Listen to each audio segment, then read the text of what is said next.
Today I'm going to find out if I can turn this barbecue into a brisket making machine. Big thanks to Konected Joe for sponsoring this episode. As you can see, I'm going to be cooking on the Konected Joe Konected Joe.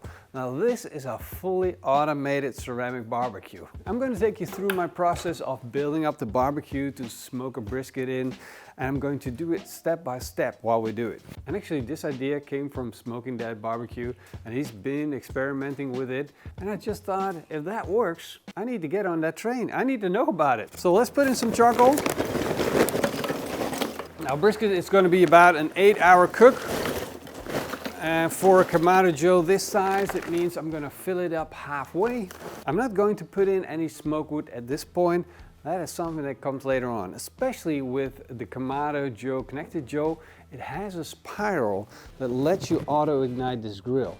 There's just this red button here. Let's switch it on. Starts beeping, let you know it's alive. This setup is a bit crazy and quite elaborate. I'm going to start by putting in the Konected Joe slow roller. If you don't know what that is, then I'll put a link down below. It basically is an insert for your barbecue that will create better convection heat. So we'll definitely be using that. Second, I'll be using what is called the Konected Joe Dojo. And this is a pizza insert. So normally you would have a pizza stone in this, close this, and then just slide pizzas in and out. Now, of course, we're not doing that today. For now, I'm going to put in a dripping tray. This is a custom-made one, but you can just get one of these round bowls. You can buy them at most restaurant stores. This one was custom built by one of you guys. And now I'm going to put on grill grates. And this basically is the setup. I can still close the lid, and now we have a big air gap in the front. I'm going to keep the top lid closed because I want the air to come out of the front. You see, what Smoking Dad Barbecue did was run a test on the Konected Joe to see how to improve the airflow so that it comes close to running an offset smoker. Now that's kind of cool, because if you own a ceramic barbecue, then do you really also want an offset smoker? And especially in Europe, we've got small gardens, so an offset smoker might not fit, but of course you still want to cook that brisket. So if this works, and it's a beautiful thing. For my brisket, I've got a beautifully locally raised brisket that looks absolutely amazing. I'm still going to trim off a little bit of the excess fat, even though with a high airflow you want most of it there to protect it, but the big chunks that don't melt down aren't going to be too great. You see that little thin fat? That's actually going to work real well. I've got a little bit of that to come off. Let's trim this up to make it look beautiful. The flat here is a little thin. That's got to go. Let's flip it around. This is a little thin too. It's going to cook a little bit too fast. I've created a nice shape to it. Now I'm going to season it. You might think, wow, whoa, you want to leave all that fat on? Yes, I do. If I got high airflow, and that's what we're aiming for, I want a little bit of fat on the outside. That's going to protect the brisket. It's still going to allow for the bark to build up. Of course, it needs to render down, so I'm a little bit doubtful about this, but also the flat is real thin. So if I cut the fat down, the flat's going to dry out, and this just might save it. So for now, I'm leaving it on. I'll be seasoning it with the PITMASTERX Texas seasoning to boost the flavors in the beef. If you don't have access to the PITMASTERX Texas barbecue seasoning, the recipe is on our website. Go check that out. Of course, I'm going to season both sides.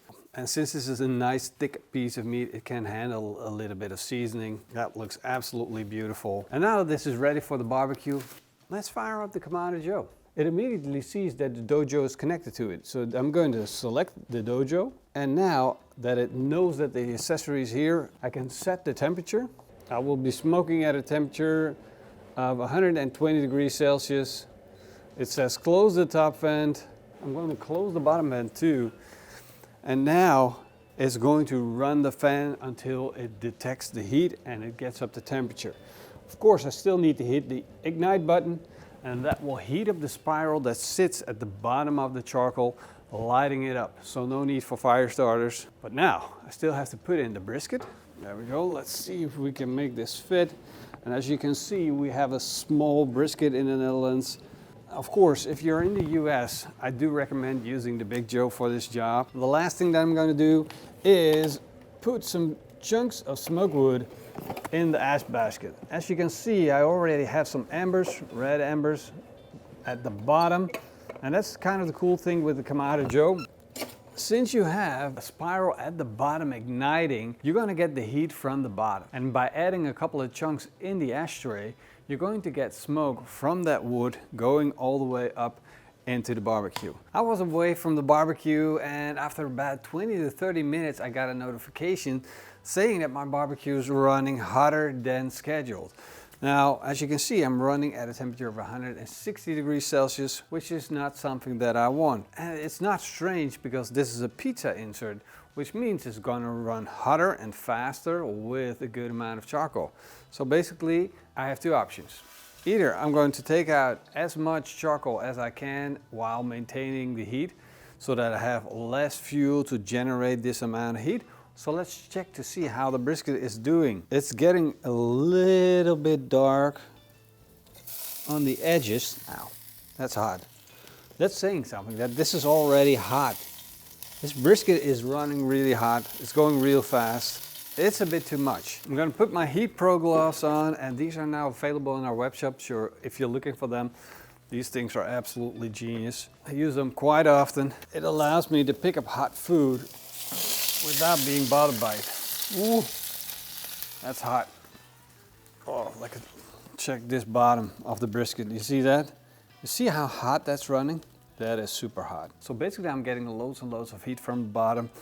It's definitely a little bit too much. And since I don't have the desired bark yet, I really don't have the option of wrapping the brisket already. So I'm just gonna take it out, reduce the amount of charcoal, and see if I can fix that problem. I got lots and lots of hot charcoal at the bottom. Everything's red, glowing hot. And basically what happened here is that it started running away from me. So I'm just gonna take some of that charcoal out, and I'm going to wait for the heat to come down a little bit. I'm going to build it back up again. Dojo in. Dripping tray back in.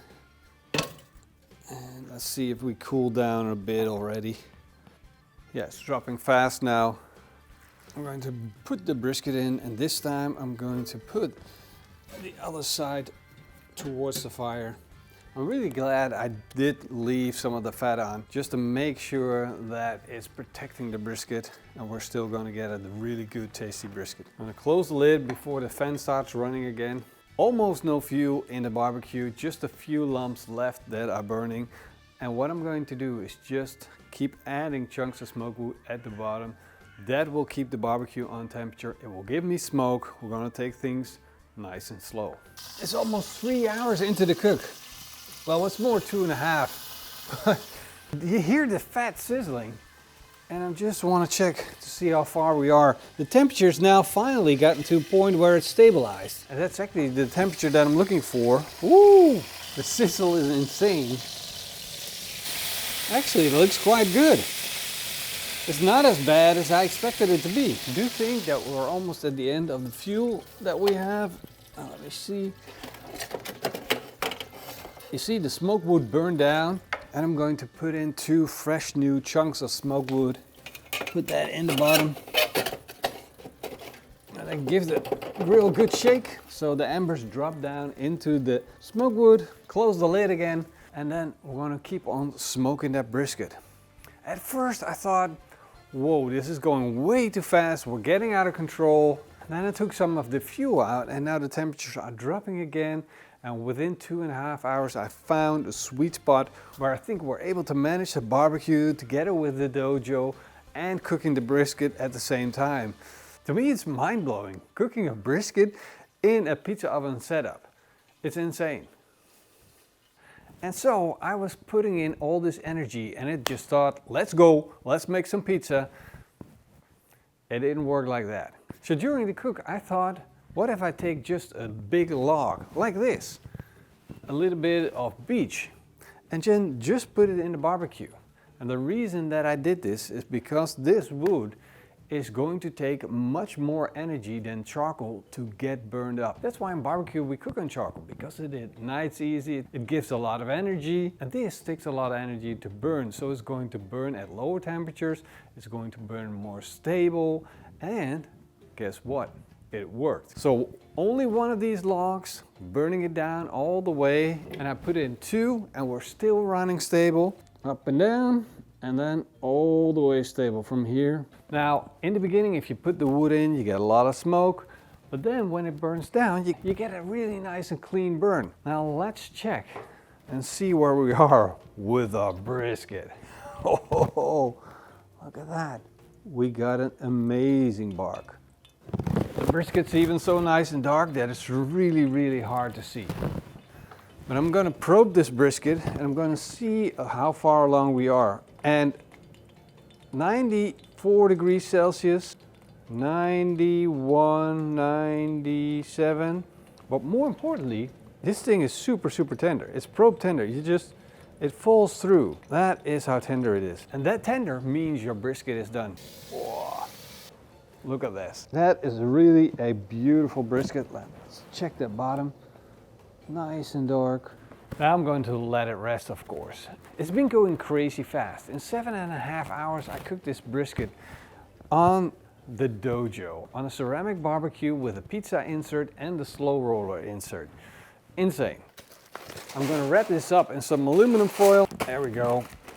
I'm going to let this sit on my countertop, let it cool down a little bit for an hour, and then we're going to find out if it's any good. Oh, the glistening. The glistening. Oh.